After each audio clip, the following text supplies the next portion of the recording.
We live in interesting times. For the headlines.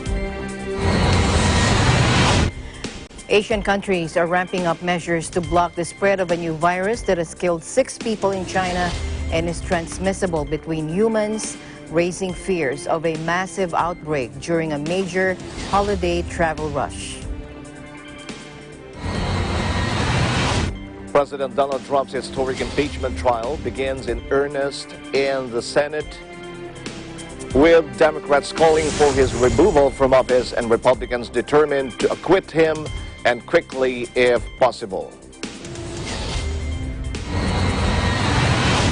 And U.S. President Donald Trump lashed out at the, quote, perennial prophets of doom, who warned that the world is in the throes of a major environmental crisis as he addressed an audience in Davos, including Swedish teenage campaigner Greta Thunberg.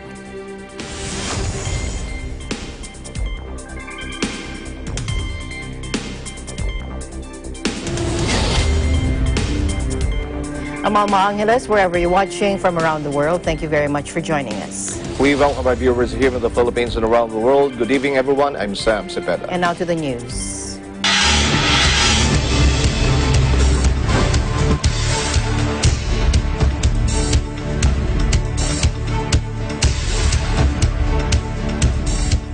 A SARS-like virus that has spread across China and reached 3 other Asian nations is confirmed to be contagious between humans. A 6th person in China has also died. An 89-year-old man was the latest victim of the new strain of coronavirus, which caused a type of pneumonia. He lived in Wuhan, the city at the center of the outbreak. Now, this is the 4th victim. But Zhong Nanshan, a renowned scientist at the National Health Commission who helped expose the scale of the SARS outbreak, said patients could contract the new virus without having visited the country. Take a look. 曾经是有风险或者是什么，现在是目前的这个资料表示呢，它是肯定的有人传人，一个在武汉是有这样的肯定的一些证据。 同时，在广东有2个病人，他没去过武汉，但是家人呢得了这个在去了武汉以后，染上了这个新型冠状病毒。那么回到家里边呢，这2个人呢，这分别2个家庭呢都染上了这个新型冠状病毒。那么经过基因的病毒的检测是一致的，所以呢，这个现在可以这么说。 是肯定的有人传人的现象。 The World Health Organization panel will meet in Geneva on Wednesday to determine whether to declare the outbreak a public health emergency of international concern, a rare designation only used for the gravest epidemics. WHO said earlier that an animal source seemed to be the most likely primary source, with some limited human-to-human transmission occurring between close contacts. The Chinese government announced Tuesday it was classifying the outbreak in the same category as SARS, meaning compulsory isolation for those diagnosed with the disease and the potential to implement quarantine measures on travel.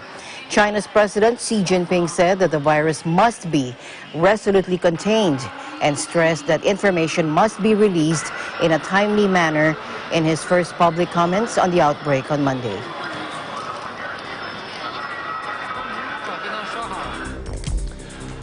Doctors at the University of Hong Kong released a study of the spread of the new SARS-like virus, estimating that there have been over 1,300 cases in Wuhan, the epicenter of the outbreak. Gives some advice on how to avoid the contagion and urges the public to be honest with their doctors. Gabrielle Leung, Chair of Public Health at Hong Kong University. Our point estimate, our best guess in terms of the mode, which is the most likely number, is somewhere in the region of 1,300 plus. And if you take the average, the arithmetic average, which is the mean, and because the distribution of the probability density function is skewed to the right with a right tail, therefore it's a slightly bigger number, and it's roughly just under 1,700. Time scale of recognizing, characterizing, and releasing and reporting information is a vast improvement from the time of SARS. What did take months during the time of SARS is now compressed into a matter of weeks or days. It is absolutely critical that public health authorities recognize a super spreading event in the very earliest stages, before it goes absolutely explosive. Every flu season, and we are in the flu season, it's the exact same advice. Hand hygiene. Wash your hands often. Don't rub your nose and mouth. Please take care. If you are ill, put on a mask. If you go into a crowded place, put on a mask, even if you're not ill, because others may be, even if they have cough etiquette or sneeze etiquette, they may still get in touch with you. Try to avoid crowded places. Make sure that you are considerate of others. If you have any symptoms, especially if you have got travel history to Wuhan, then please go and seek medical attention and be honest and open with your doctors. The discovery of human-to-human transmission comes as hundreds of millions of people are crisscrossing the country in packed buses, trains and planes this week to celebrate the Lunar New Year with relatives. Enhanced screening measures, including fever checks, have been set up at airports in Australia, Bangladesh, Hong Kong, Nepal, Singapore, Thailand, Taiwan and the United States, with particular attention on arrivals from the central Chinese city of Wuhan, the epicenter of the outbreak. Health authorities there, where a seafood market has been identified as the center of the outbreak, said that an 89-year-old man became the fourth person to die from the virus and that 15 medical staff had been infected.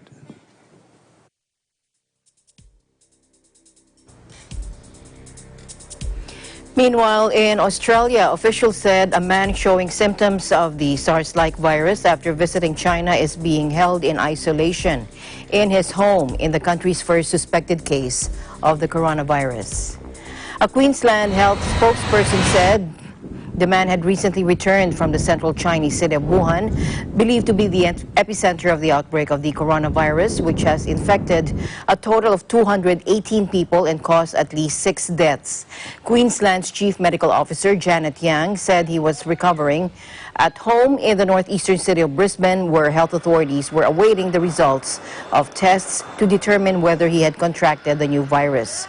News of Australia's first suspected case came as the country said it would introduce heightened medical screening for travelers arriving in Sydney from Wuhan starting on Thursday. Biosecurity and health officials will meet the flights in Sydney, handing out pamphlets in English and Chinese, encouraging people who suspect they might have the disease or are suffering any symptoms to identify themselves. There are just 3 direct flights each week between Wuhan and Australia, all landing in Sydney.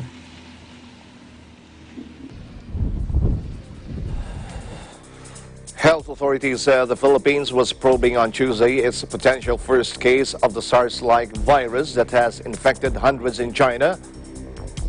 A 5-year-old child arrived in the Philippines January 12 from the central Chinese city of Wuhan, where the disease was discovered and has been hospitalized since with flu symptoms. While the child tested positive for a virus, authorities in Manila say they are not sure if it is the same one that has killed 4 people in China and sickened people in 3 other Asian countries.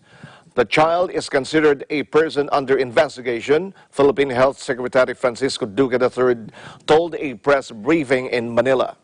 Samples from the child were sent to a lab in Australia for further testing, and authorities are awaiting the results, he added.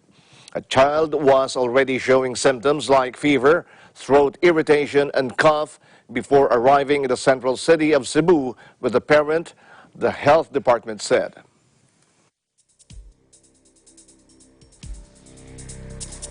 Meanwhile, Taiwan also reported its first confirmed case of the new SARS-like coronavirus. as the government warns the public against traveling to the Chinese city where it emerged. The patient is a Taiwanese woman in her 50s living in Wuhan who returned to the island on Monday with symptoms including fever, coughing, and a sore throat.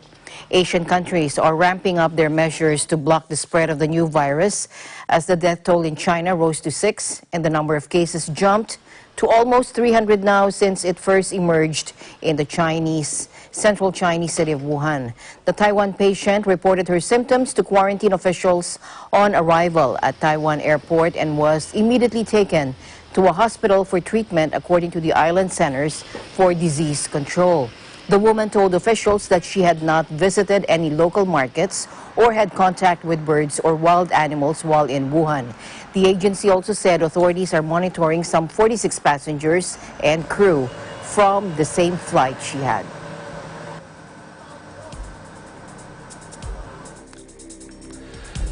A desolate landscape of ash dunes and bare trees left by the eruption of the Philippines' Taal volcano lay in contrast with a few signs of life at ground zero of the disaster.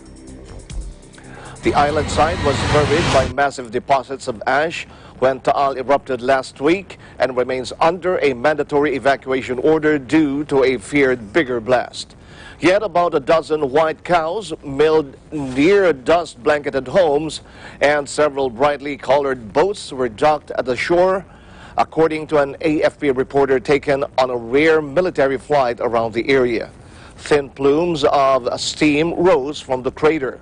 Authorities have said any outward signs of an imminent eruption have been weak over the past several days. But scientists warn the volcano is still at risk of a major blast, and more than 110,000 people have taken refuge in shelters away from danger. At least 3,000 who lived on the island were ordered out, though many have made trips back to rescue livestock or fetch items from their homes.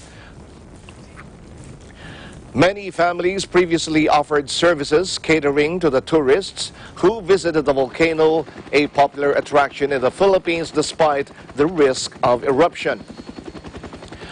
The government has said it is now working on a plan to permanently relocate them and turn the island into what officials have called a no-man's land.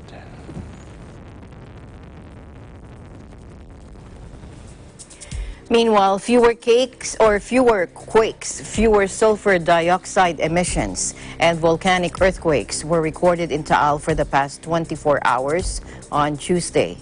But it remains on alert level 4, meaning hazardous explosive eruption is possible within hours to days, according to the Philippine Institute of Volcanology and Seismology, or PHIVOLCS. From 5 a.m. Monday until 5 a.m. Tuesday, PHIVOLCS recorded an average of 344 tons per day of sulfur dioxide emission, notably lower compared to the 4,353 tons per day average emission it recorded from 5 a.m. of January 19 until 5 a.m. of January 20. PHIVOLCS Volcano Monitoring and Eruption Prediction Division Chief Mariton Bornas, however, said they could not say that the volcano would no longer erupt because of this. There were sulfur dioxide emission measurements that went beyond 5,000 average tons per day, Bornas added, saying that the shallow magma causes the sulfur dioxide emission to fluctuate. PHIVOLCS Director Renato Solido, meanwhile, earlier said that higher SO2 emission signifies that magma is going up and that the more gas present means there is more magma.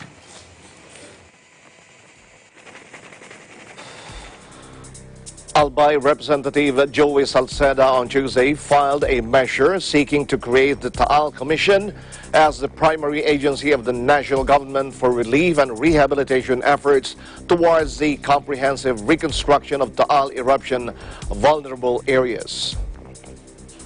The bill seeks an appropriation of 100 billion pesos for the creation of the Taal Commission.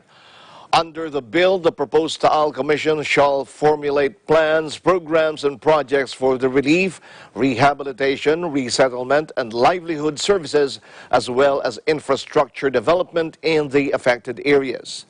The commission shall be responsible for tapping the resources of the private sector to encourage its cooperation in implementing the Philippine government's reconstruction strategy. It shall also raise and mobilize funds, especially grants and DP concessional loans, to bankroll reconstruction. In other news, Australia's first compulsory call-up of Army reservists occurred at the start of January as bushfires raged across southeast Australia. A barracks of about 100 reservist soldiers was set up in the fire-ravaged town of Cobargo in New South Wales state on almost two weeks ago, where they have been cutting down dangerous trees and clearing roads and also helping locals clear up after the devastation. Let's listen in.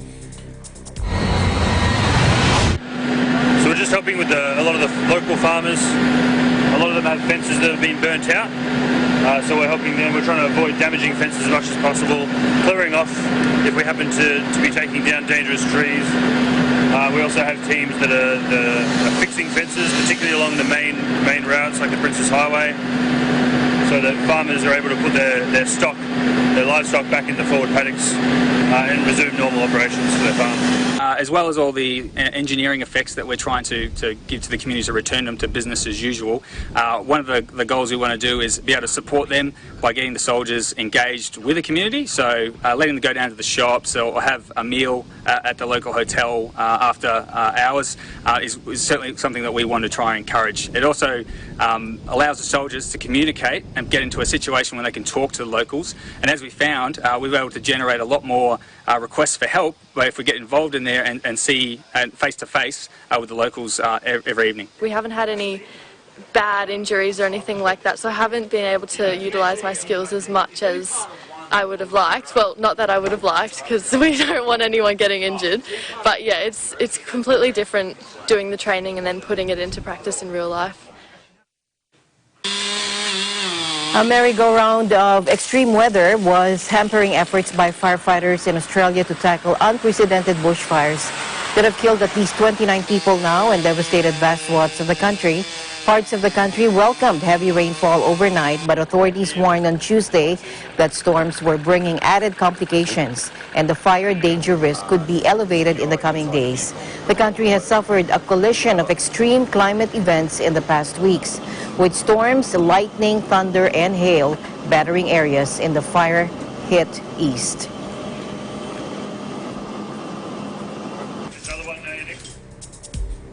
We'll be back with more news right after this break.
President Donald Trump's historic impeachment trial begins in earnest Tuesday in the Senate, with Democrats calling for his removal from office and Republicans determined to acquit him, and quickly if possible.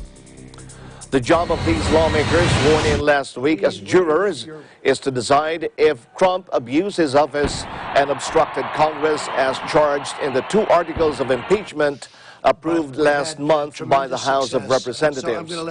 Last month, all but a few House Democrats voted to charge the American leader with 2 articles of impeachment. They happen to have a small majority, and they took The that small first is majority the accusation that President Trump abused his power by pressuring another country to investigate the son of Democratic presidential candidate Joe Biden. The second is the accusation that President Trump broke the law by not fully cooperating with the House's impeachment investigation. On Monday, the president's legal team filed a brief, a 110-page response to the accusations. Lawyers of President Trump say the impeachment charges don't show he broke the law in any way, and they call the impeachment process against him a charade and an election year political tool. They call the 2 articles of impeachment, approved largely along party lines in the Democratic-controlled House, the product of a rigged process and constitutionally deficient on their face because they involve no violation of established law. That team, which has recruited high-profile lawyers such as Kenneth Starr, who tried to bring down Clinton over his affair with Monica Lewinsky, said in the brief, the Senate should reject the articles of impeachment and acquit the president immediately.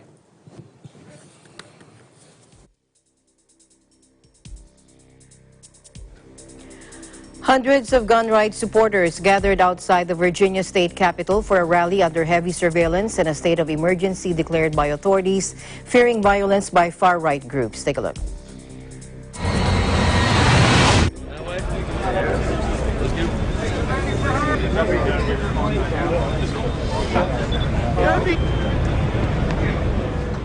Well, I'm here to support my Second Amendment rights.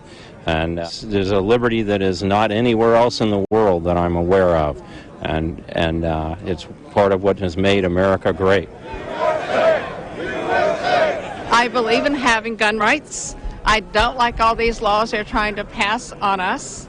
It's not right. It's against our constitutional rights.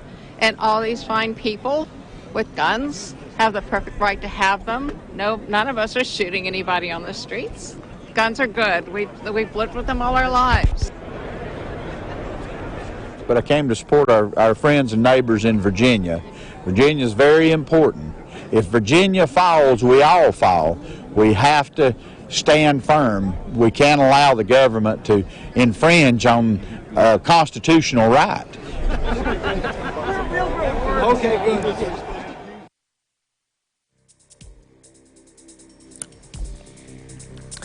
U.S. Secretary of State Mike Pompeo called on Monday for cooperation in the struggle to remove Venezuelan President Nicolas Maduro from office amid a long-running crisis in the South American country. The appeal came as Pompeo met with Venezuelan opposition leader Juan Guaido for strategy talks. Maduro is engaged in activities that have now caused millions of people to have to flee Venezuela. He's destroyed lives, he's destroyed families.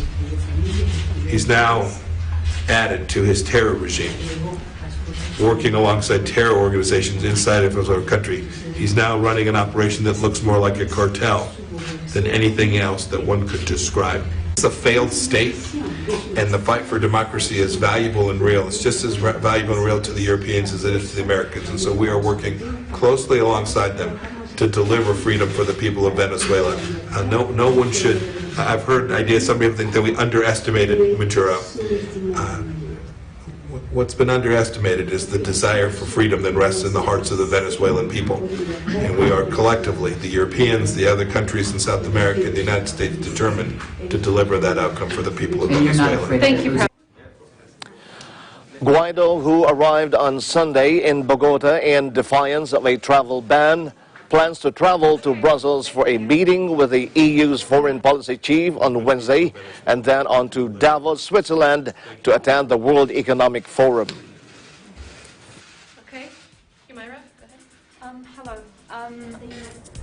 Meanwhile, Venezuelan President Nicolas Maduro accused U.S. Secretary of State Mike Pompeo of psychological warfare after Pompeo on Monday promised increased support for opposition leader Juan Guaidó. Let's listen in.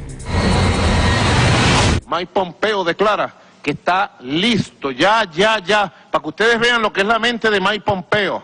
Es un hombre fantasioso que se autoengaña, que vive de la guerra psicológica, que vive de la falsedad, de la mentira.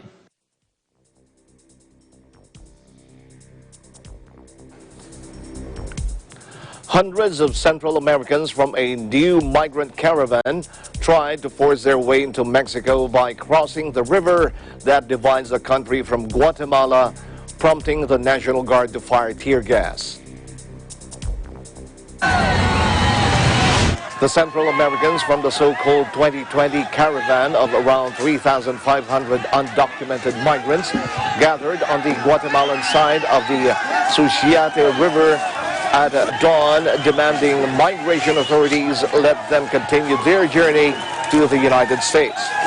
When authorities did not immediately respond, the migrants began fording the river, which is shallow this time of year. Mexican troops fired tear gas in an attempt to force them back.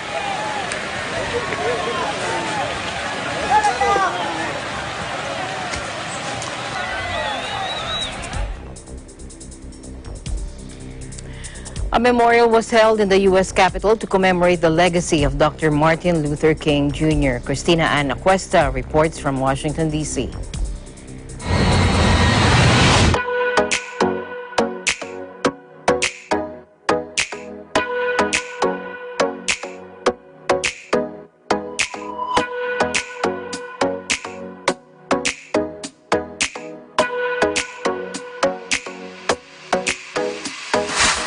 Hey guys, I just made it to DC. I'm at the Tidal Basin and it holds a bunch of memorials, but the one I'm going to visit is the Martin Luther King Jr. one today, so I'll see you there.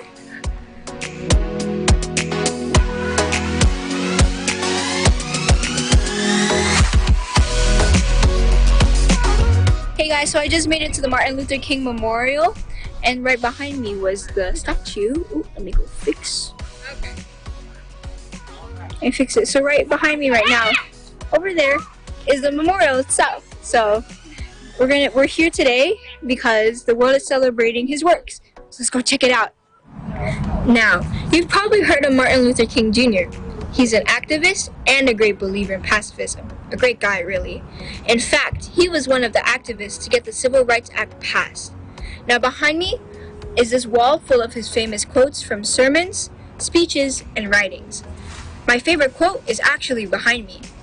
Darkness cannot drive out darkness. Only light can do that. And hate cannot drive out hate. Only love can do that. 1963. Isn't it fascinating?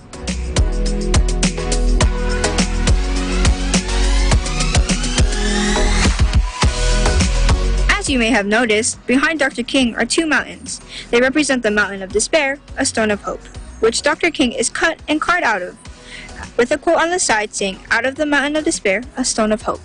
It represents Dr. King's early death, and during the Civil Rights Movement, it was not and did not feel complete.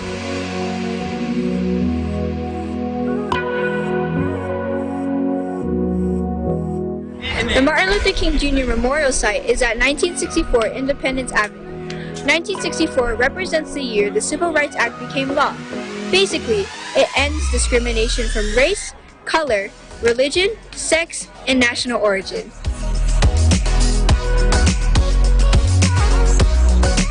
I remember Dr. King through his famous I Have a Dream speech, which he did at the Lincoln Memorial Steps just down the street. Isn't that amazing? He spoke in front of thousands of people to support equal rights for African Americans. Though inequality has not faded completely, Dr. King helped change people in a positive way. His dreams and legacy live on to this day and has helped inspire people from all over the world. From the Tidal Basin in Washington, D.C., I'm Christina Ann Acuesta, and I am 1 with 25. Happy Martin Luther King Jr. Day! Thank you, Christina.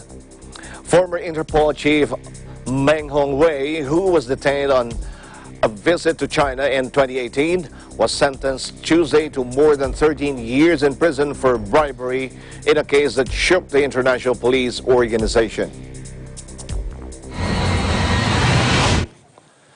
Meng, a former vice minister of public security, is among a growing group of Communist Party cadres caught in President Xi Jinping's anti-graft campaign, which critics say has also served as a way to remove the leader's political enemies. He vanished during a visit to China from France, where Interpol is based, and was later accused of accepting bribes and expelled from the Communist Party. His wife was granted political asylum in France last year after saying she was afraid she and her 2 children would be the target of kidnapping attempts. Meng was sentenced to 13 years and 6 months in prison and fined 2 million yuan or yuan RMB, said the Tianjin First Intermediate People's Court on Tuesday. At his trial last June, he pleaded guilty to accepting $2.1 million in bribes after the court said he used his status and positions to seek improper benefit and accumulate bribes. The court statement on Tuesday said Meng had truthfully confessed to all the criminal facts and would not appeal the decision.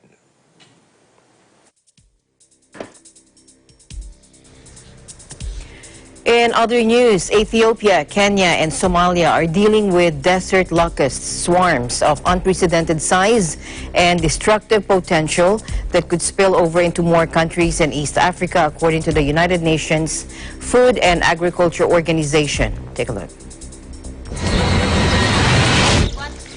Destroying hundreds of thousands of acres of crops, the outbreak is impacting the region's food insecurity. The UN agency urged for a collective campaign to deal with the crisis, concerned over the risk that the swarms spill over into more countries in East Africa if efforts to deal with the voracious pest are not scaled up across the region. Moreover, unusual climate conditions have favored rapid locust reproduction. FAO said swarms potentially containing hundreds of millions of individual desert locusts can move 150 kilometers a day, devastating rural livelihoods in their relentless drive to eat and reproduce. Locusts continue to pour into Kenya from Ethiopia and Somalia and are rapidly spreading to the center of the country. The agency also said in Ethiopia, the insects are moving steadily south towards the Rift Valley, and that is the country's bread basket.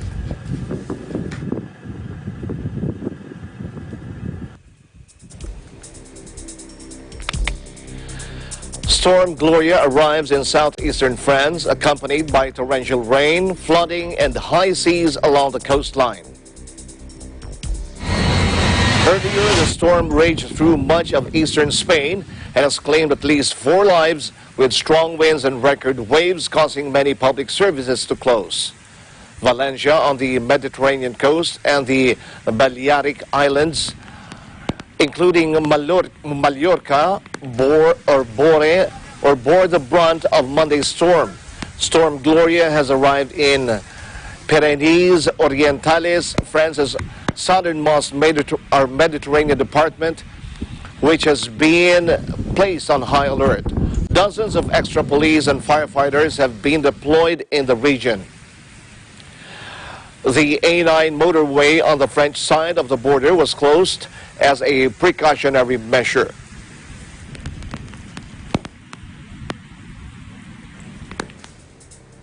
In other news, at least 10 people were killed and others seriously injured after a seating area collapsed during the Orthodox celebration of Epiphany in the Ethiopian city of Gondar. Take a look.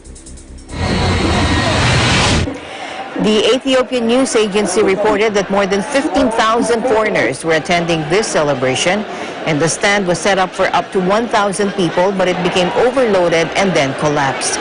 One doctor speaking on condition of anonymity said, because he did not want to publicly criticize the government, he said the wooden seating structures, which are built and erected each year for Timcat, were a needless risk. Tesfa Mekanen, the Gondar City government's head of peace and security, denied that the tragedy was a result of poor construction, saying the building work had been done by professionals.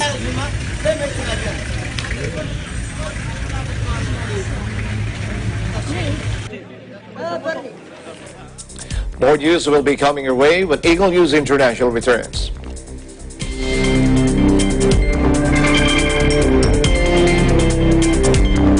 Innovation, digital disruption, globalization. Startups, micro, small and medium enterprises, as well as large corporations all face interesting challenges in the market today. Peek into the world of exciting opportunities and partnerships to drive growth with the latest business news and information. We are open for business. Join the conversations to create a more vibrant environment for entrepreneurship. Catch Open for Business every Saturday from 5 to 6 p.m. Open for Business, from vision to action.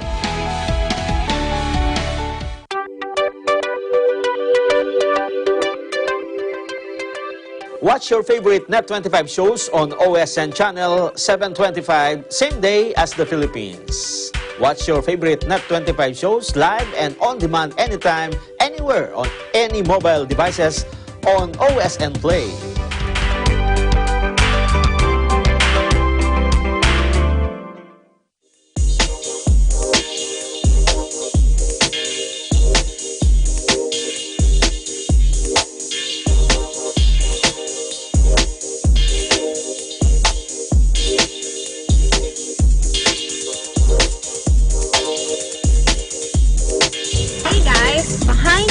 What we call Ethiopian, one of the most famous landmarks here in Stavanger, Norway. And if you want to see more of the tourist spots like this, just tune into Digital Nest every Tuesday and Thursday, 7:30 p.m. I'm managing Mihia from Stavanger, Norway. Always fun. Press 5.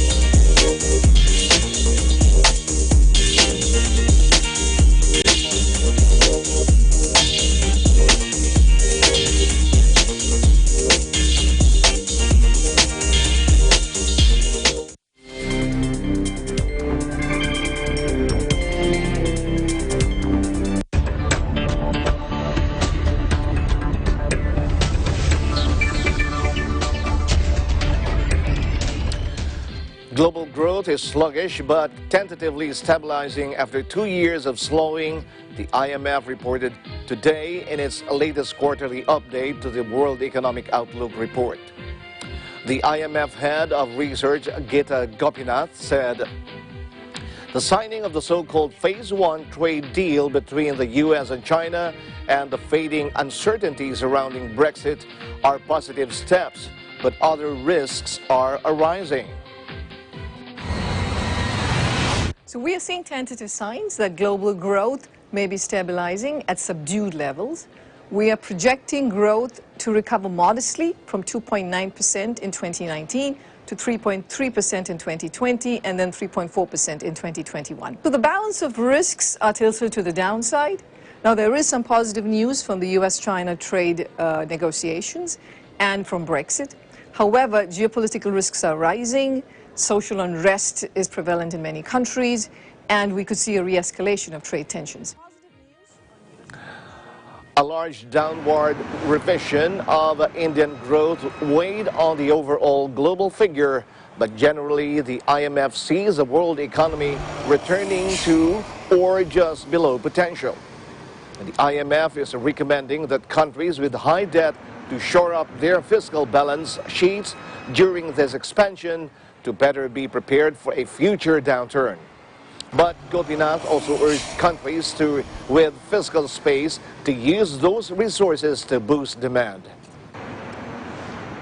To support the recovery and growth, it's important for policymakers to do no harm and to cooperate on important multilateral issues. Monetary policy should remain accommodative. And in countries where there is fiscal space, they should use fiscal policy to raise long-run potential output.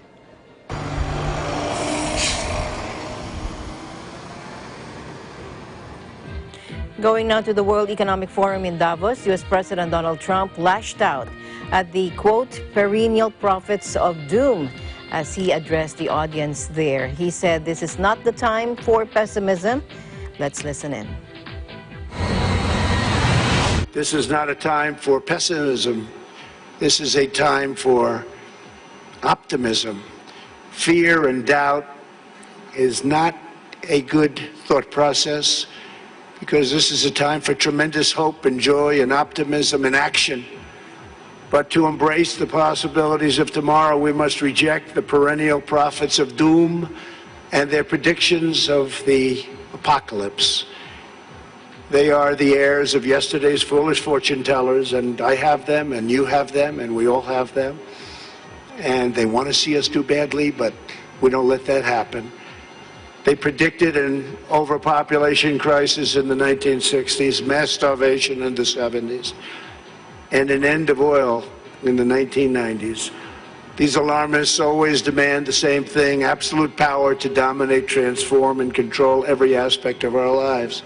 We will never let radical socialists destroy our economy, wreck our country, or eradicate our liberty. America will always be the proud, strong, and unyielding bastion of freedom. In America, we understand what the pessimists refuse to see: that a growing and vibrant market economy focused on the future lifts the human spirit and excites creativity, strong enough to overcome any challenge by far. We have many problems in the world, but I think we need, as you said, we need dreams. And we have all the capabilities, technology, leadership to realize those dreams. So thank you again, Mr. President, for having joined us here at the opening of the 50th anniversary of the World Economic Forum.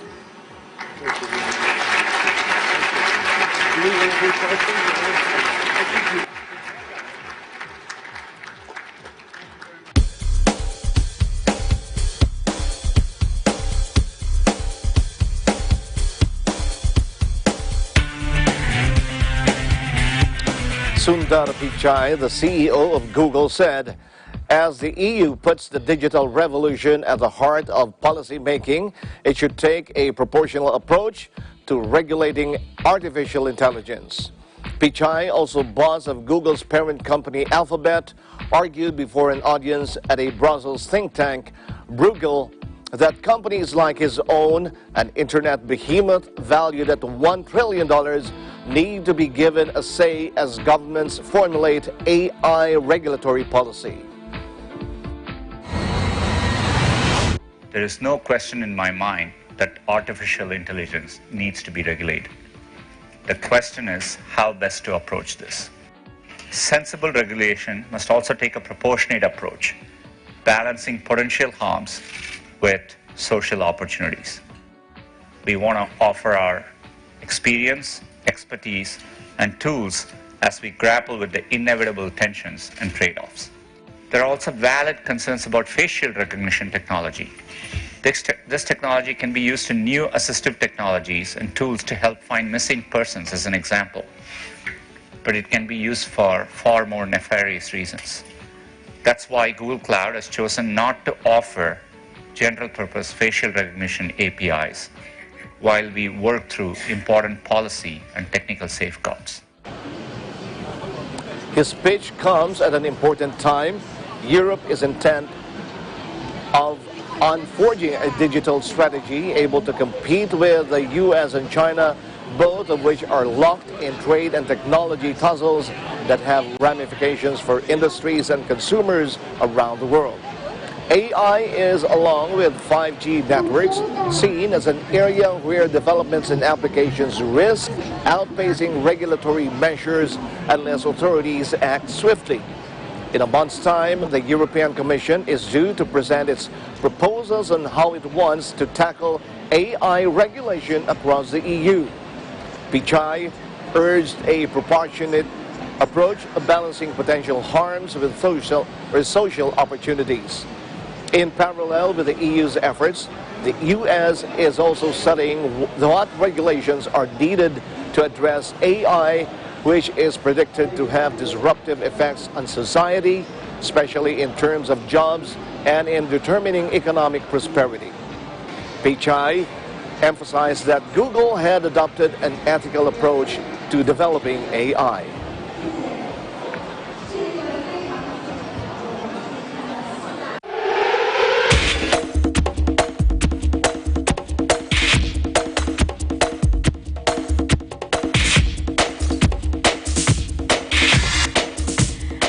In Lacrosse action, Lions head native Rob Hellyer reached the 500 career points mark recently by netting a hat-trick for the Toronto Rock in a 13-12 win over the Rochester Nighthawks. Raisa Mangilit reports.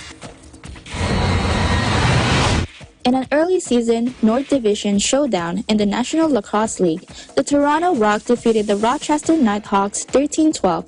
Rob Hellyer and Zach Mans scores 3 goals each to help bring victory to Toronto. The second game of the home-and-home series was a wild one.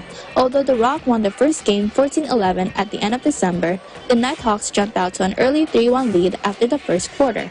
Holden Catoni scored his first of 5 goals in the game to start up the scoring. The Rock fired back in the second quarter, outscoring Rochester 5-4, with Rob Hellyer scoring 2 goals before halftime. Hellyer got his hat-trick to open the third quarter, with Zach Mans adding 2 goals for the Rock to take the lead, 10-9 heading into the fourth quarter.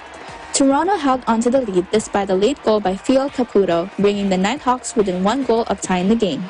Rock goaltender Nick Rose was crucial in holding the lead and registered 30 saves on the day. The loss by Rochester keeps them winless on the season and in last place in the North Division. Toronto, meanwhile, stayed within 1 game of first place Halifax for the division lead. Raza Mangilit, Eagle News, 1 with 25.